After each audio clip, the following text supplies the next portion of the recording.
Here are some tips for working on the timeline in Adobe Premiere Pro. As you add more and more clips to your timeline, it'll be harder and harder to see the details. And you'll want to see the whole sequence in a glance, rather than always scrolling left and right along the timeline. So you'll want to quickly zoom in and zoom out. Use the plus, minus, and backslash keys for that. Plus zooms in. Minus zooms out.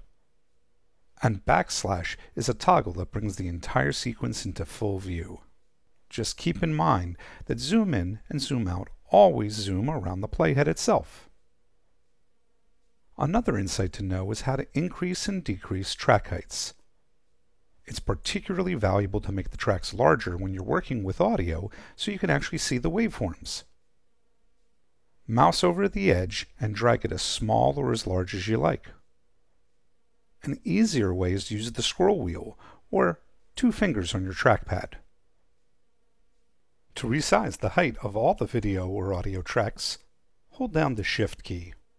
To reset what you've done, click the wrench of the timeline and select Expand All Tracks or Minimize All Tracks. The up arrow and the down arrow keys move the playhead to earlier clips on the timeline and later clips on the timeline. See these track indicators? They represent what gets attention on the timeline. For example, if I turn off V1 and A1 tracks, the playhead will only stop at the clips on the V2 track when I press the up and down keys. And a neat trick is to hold down the Shift key as you press up and down.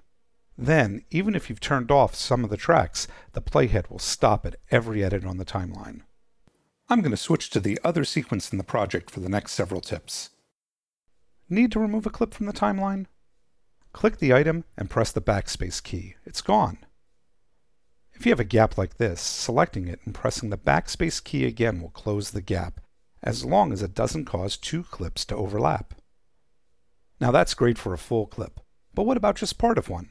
Well, the blade tool, which I like to call the cut tool, because pressing the letter C on your keyboard switches to it, will allow you to cut part of a clip, like a razor blade. Anytime that you use any of these tools, make sure to switch back to the arrow or pointer key. The shortcut key for this is V, just like in Photoshop. Now I'll delete that little piece with the backspace key. Trimming is the idea of shortening or lengthening a clip. Notice when I get my mouse to the edge of this clip, it turns red and points at which side of the edit will be selected. If you're not seeing this when you get to the edge of a clip, it's because you don't have the arrow tool selected. Now I can shorten a clip, no need for the blade tool. But what if we want that gap to close automatically at the same time? That's exactly what the ripple trim tool does. The ripple trim tool will shorten or lengthen a clip and ripple the timeline, keeping everything in sync. It's one of the most overlooked tools even by experienced editors.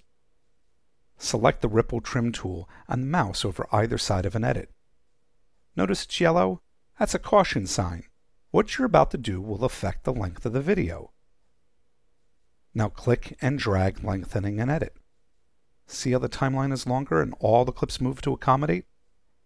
Yes, you can also do this to make a clip shorter. And the keyboard command for the ripple trim? It's the letter B.